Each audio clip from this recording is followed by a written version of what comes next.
ইরানের নতুন সর্বোচ্চ নেতা নির্বাচিত না হওয়া পর্যন্ত দেশ পরিচালনার জন্য যে অস্থায়ী লিডারশিপ কাউন্সিল করা হয়েছে সেখানে নিয়োগ পেয়েছেন ধর্মীয় নেতা আলী রেজা আরাফি। তিনি আগে থেকেই শক্তিশালী সাংবিধানিক তদারকি সংস্থা গার্ডিয়ান কাউন্সিলের সদস্য ছিলেন।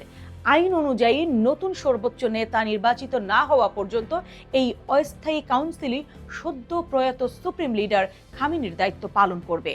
৬৭ বছর বয়সী আরাফির নিয়োগ নিশ্চিত করেছে আর এক প্রভাবশালী সংস্থা এক্সপেন্ডেন্সি কাউন্সিল। আলী রেজা যে টপ কাউন্সিলে যোগ দিয়েছে সেখানে আগে থেকেই আছেন ইরানের প্রেসিডেন্ট মাসুদ পেজেশকিয়ান এবং বিচার বিভাগের প্রধান গোলাম হোসেন মোহসেনি এজেই। অন্যদিকে শক্তিশালী সামরিক বাহিনী ইসলামিক রেভলিউশনারি গার্ড কর্পস অর্থাৎ আইআরজিসি এবং নিরাপত্তা বিষয়ক প্রভাবশালী ব্যক্তি আলী লারিজানিও এই লড়াইয়ে গুরুত্বপূর্ণ ভূমিকা রাখতে পারে বলে ধারণা করা হচ্ছে। তবে ক্ষমতার ভারসাম্যটি কোথায় দাঁড়াবে তা এখনো স্পষ্ট নয়।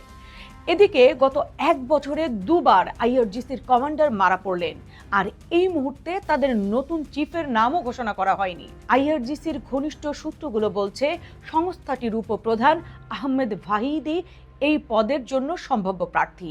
তাকে 2 মাস আগে খামেনি এই পদে নিয়োগ দিয়েছিলেন।